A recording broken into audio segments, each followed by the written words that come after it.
founder of WomenCan, and Vanessa Gordon, Manager of Social Strategy at City of Sydney.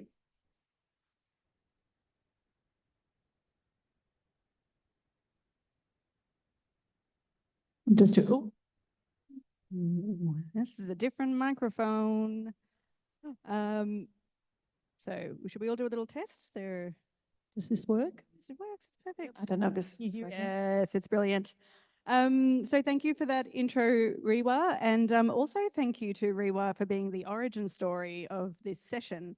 So as in August, when we were thinking about what are the things that we wanted to be talking about today, Rewa sat and was like, you know, there are so many challenges and problems that our communities are facing these days, and we get to work with organisations that are actually having impact, real impact on real problems, and that's something really tangible that we want to talk about. So thank you, Rewa. And thank you, Vanessa and Mikaela, for being open to joining and talking about how we can design, keeping our end user in mind, keeping the people front of mind as we're looking to address some of the challenges that we're facing. So here we are. Vanessa, you're going to kick us off with some of the things that City of Sydney has seen in terms of these wicked problems that we're facing today. Happy to, just checking it's all working. Great, fantastic. Yes, hi, I'm Vanessa. I'm the Manager of Social Strategy at the City of Sydney. It's wonderful to be invited today. Thank you all very much. And my role is really to support the City of Sydney Local Council in its efforts to be an equitable and socially just city. I'd like to acknowledge, of course, we're meeting on the lands of the Gadigal people of the Eora Nation, and pay my respects to elders past and present, and extend that respect to any Aboriginal and Torres Strait Islander people here with us today and online, I think, as well. Yes, great. Today I want to tell you a little about the vision our community has given us, the challenges, the importance of collaboration, and sort of touch on the idea of collective impact. And I'm a little bit nervous, so I'm going to refer to my notes, so it's a very auspicious room here. If you looked at the community living in the 26 square kilometres of LGA, they're on Gadigal land, they're very diverse, they're probably younger than the New South Wales average, speak another language, many are living alone in dense urban environments, and we have many people living in social housing. This mix of cultures, histories, experiences and stories make the city a great place to live, work and visit, but also has its challenges with a growing population, and we have millions of visitors and people working in the city every day.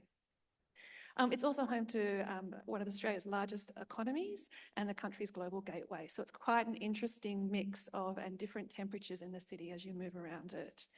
So the vision that our community has given us is to be green, and that is really to look at research, investment and innovation to remove carbon and transform our economy, to be global, to be just and sustainable growth, where everyone in the city has an opportunity to thrive, and to be connected, where people feel connected not only to each other, but to their city and to their place. And these connections create the capacity to adapt to change. So we know there's people, because of their circumstances, are more exposed to the stresses and shocks we face as a community, and they're disproportionately impacted by things like the cost of living, food insecurity, the digital divide, and the ability to connect. We really need an equitable and inclusive city where everyone feels welcome and can prosper. The community have told us they want it to be an inclusive, connected, livable, and an engaged city. But we work in a really complex ecosystem. It's not just across 3 layers of government, but with non-government organisations, resident groups, community groups, businesses, and of course for purpose, including social enterprise. Making equality central to how we grow makes us stronger and more resilient and more likely to thrive. So the social is really about strengthening our society to improve both the collective and individual well-being. So an unequal city has consequences for all. It really undermines our well-being and creates barriers to full participation. In contrast, a more equal city benefits us all. Particularly in social sustainability, as many of you know, many of the problems are wicked problems. There's no definitive solution. It's about multiple parts of a complex system that need to change. It's no one solution, but many solutions that can contribute. These are problems with lots of interdependent parts, they're in flux, and they change as community needs change. We are seeing trends in current challenges, but these are not just for the city alone. I think many of you will relate to these, also with your friends and your family and your community. And we're seeing them across New South Wales and Australia as well as a local government organisation. Some of these, not all of them, include social connection and mental health. As a country, we're seeing increasing levels of loneliness, and it's impacting more young people, people who are unemployed, and people on low incomes. Declining social connection affects our ability to act collectively and make decisions as a community. Not everyone living alone is lonely. I'm going to say that. We have a lot of people that live on their own in the city, but everyone living alone. But we know loneliness and social isolation are detrimental to people's health and well-being. And it means individual support, family-based support, community-based support. So how the city contributes to this, we do a lot of heavy lifting in terms of the design of our public spaces, our communities, our libraries, our partnering and our grants. The cost of living is another key pressure. The growing financial insecurity is a real growing concern, and it's disproportionately affecting many members of our community. And Australians living in poverty face some of the highest barriers to economic mobility, to the opportunities they're able to access across Australia and our city. Probably don't need to talk much about housing affordability and homelessness. I think it's on the front page most of the time. We are really strong advocates and directly support social and affordable housing and residents in social and affordable housing. For the city, we're also advocates for a housing first approach, and we provide a lot of wraparound services to people that are sleeping rough in our city.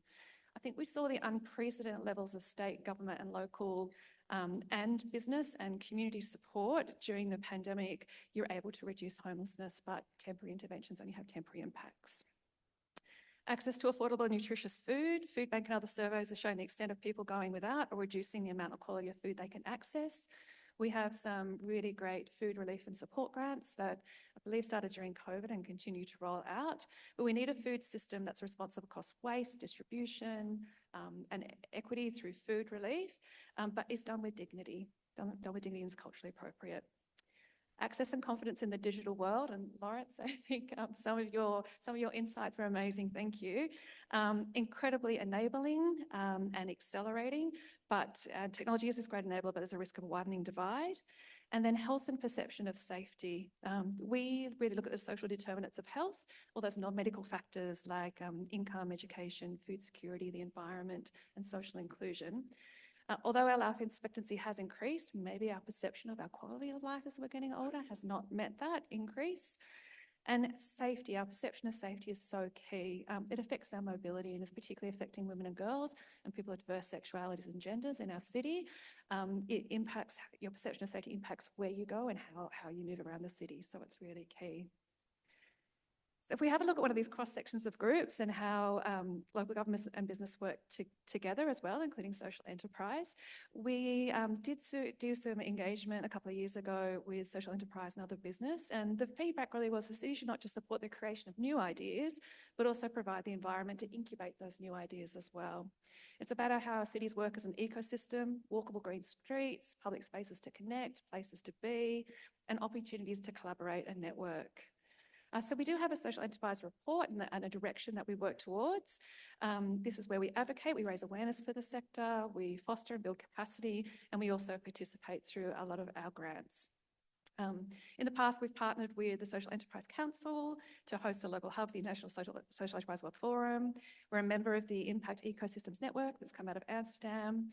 We've partnered with Disruptors Co. to take businesses on a mentor style journey and present business innovation. We've got a Reboot webinar series that's free on our website. And we also have innovation ideas grants that there is an expression of interest open now through our website. For-profit organisations are asked to match funding for value, cash or value in kind, have to operate within the City of Sydney or demonstrate significant benefit to the area's communities. And I have to call out, and I'm sorry, I'm going to ask her to stand up, Anitra Morgana, who, there she is, amazing support for the business in the work and what it's doing. And I might take that opportunity, Vanessa. There's many wicked problems that you've outlined there with work that City of Sydney has done, housing crisis, climate change, cost of living. Mikaela, in our discussions, there's a certain model that does a lot of really interesting work with the outcomes in mind. If you could share a bit from your perspective. Yeah, thanks, Beck. And hi, everybody. How fabulous to be in this room. Don't they love their paintings? I'm very keen to speak with you about the work that we've done at WomenCan, and particularly the social enterprises that we developed, because there's no doubt there's a very tangible link between creating social enterprises and using them as a vehicle to bring about collective impact. So what I wanted to talk to you about was just some stories around how in our community, where we live, where we know our neighbours, where we know our local traders, how we can bring about the community that we want to live in. And that came into sharp relief, particularly for those of us from Melbourne who lived during COVID. The only city on the planet that got locked down for nearly 2 years. It had extraordinary consequences. But let's start, first of all, with the definition. What does collective impact mean? Well, it's actually when community and institutions and governments and associations get together to bring about population and system change. Change is inevitable. It happens all the time. But navigating that change and mastering that change is in our hands. And so if we think about collective impact, it's how we as people can bring about the society we want to live in by the people that we work with and live with. So it's for us. And what's the society we dare to dream it could be? So let me tell you a little bit about what we did at WomenCan Australia. Our mission is to get women and girls off supported incomes and into a job with an education. There are pathways out of poverty across the world, nothing new about that. But what we did was bring women together in a peer-led model, not mentoring, all of us girls together, working and studying together and supporting each other through that transition. Now, in terms of impact, in 5 years, 1,000 women off Centrelink with a qualification and or a job, and a $60 million fiscal dividend back to the federal government. In building that, we recognised that we couldn't be reliant on government and philanthropic funding forever. So we adopted a build to last strategy and founded 2 social enterprises. Can I quickly talk about that? So one is a facilities maintenance business. We were doing a lot of work with women who lived in rooming houses and transitional accommodation. A lot of those places are old and tired and need a bit of maintenance. For many women, I don't know how many of you have ever been in such a place, but they can often be just a bedroom, and if you're lucky, an ensuite. A woman who's come through a crisis doesn't necessarily want a bloke coming into that space, particularly if she's experienced trauma. And it's no disrespect to the good men out there, but there are a few that haven't really been particularly good. So having a female tradie or a female handy person come to your door and affect that change, whatever it is, change a light globe, replaster a wall, do a tiling, unplug a toilet, drippy taps. So we built that enterprise with an aim that over time we would become 75% self-sufficient in our charity on our own money. All women need their own money. We must never be reliant on someone else to look out for us. So we built our own. We also built a placement facility. It's not a recruiting company. It's where we work with the employers that we've been funded to assist. Once that funding runs out, we go back and we say, you know us, you trust us, you know our women. How about we help you and you help us by you pay a small fee, whatever you think it's worth, for us to find a lady who would fit perfectly into your business. There's no commission, there's no temp staff, there's no perms, there's nothing like that. It's not a recruiting business. But where we've found particular impact is in aged care, childcare and transport. And this is the beautiful mix. A lot of the women that we've placed, particularly say into the bus industry, guess what they don't have on bus depot stations in Melbourne? They don't have toilets. You know why? Because they didn't need them. So our facilities maintenance businesses come in and built the toilets and the bathrooms for the drivers that we've placed with that employer. So there can be, through collective impact and through using social enterprise, a lovely ecosystem that you build that brings about societal and political change. Thanks, Mikaela. One of the threads that we picked up during our chats was with City of Sydney, such a massive remit, so many issues. There's no way you can resource to solve all those problems, but how you can work collectively for collective impact with those experts. in and around the City of Sydney to help with some of those challenges. Would you mind sharing a little bit about that? Yeah, sure. I think it's beautifully said by Mikaela. It really is about that ecosystem and really finding, there are a lot of challenges in our community, but I want to start also by saying a lot of the communities that we're working with, it has been systemic barriers that have kept them out of opportunities, and there are incredible strengths and resilience, whether you're working with people with disability or people that are sleeping rough, incredible strengths there. And at the heart of all the work we do is and that we do collaboratively, collective impact, it has to have those people at the heart of it. It has to be co-designed with them. It has to have them on the journey with you as well, to make sure that they're absolutely the heart and the outcomes are there. So with those kind of principles around it, that those people at the heart of it and really deriving the solutions and what's going to work for them, it's really about collaborating around a kind of a shared vision, finding your community of people that really share your passion, that have for change in one of these areas, and then how you all uniquely contribute to it. And I think it's really trying to break down that competitive atmosphere and really say, okay, we've got a not-for-profit, we've got a social enterprise, we've got a local council, we've got all these, a local business, there's emerging community trusts, we've got maybe a community improvement, like it's a whole heap of organisations that are place-based or community-based that you can work with and say, how, with my special structure, skills and expertise, do I contribute to that? And one of the ways that we support that is through a lot of our grants, but also our partnerships. Simply to perhaps flip for a little minute to some of the barriers that social enterprises can face, because we all have brilliant ideas. There's so many good ideas, but how do you translate those into having a business? Because remember, the whole point about social enterprises is that the profit you make goes back to your mission. It's not going into a shareholder's pocket, it's going back to the mission, which is normally to improve society in some way. So in our experience, what we've learned is that there's always not enough money. There's not enough expertise. How do we market and sell our brand if we don't have someone who knows how to use social media and those other clever things they've got now? We struggle with capital. How many investors are going to think about how they could support us, knowing that funding cycles often run in 12-month or 5-year blocks? Tender processes. In Victoria, the Victorian government, of course, has this social procurement program, but not every state does. So tenders can be expensive and time-consuming, and of course, not necessarily, you might not be successful. And then the final one is that often purchasers aren't aware that you're there for the reasons I've just described. So when you go outside today and return back to the scenes of the crime, how can you think about using social enterprises? What are the ways you can activate engagement such that collective impact is achieved?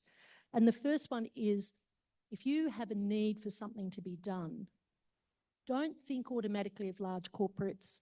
Get onto Social Traders' website and find out who. They do a great job of supporting social enterprises. Who does Social Traders know? They've got an incredible network. Go there first. As investors, think about being courageous when you're making your investment decisions.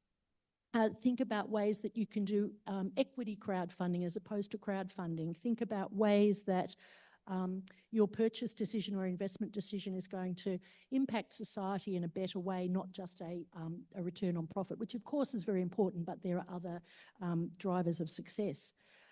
Connect with local council. WomenCan has operations now in 5 areas of Victoria, and the very first thing we do before we go into any town is connect with council and say, who's the economic development officer?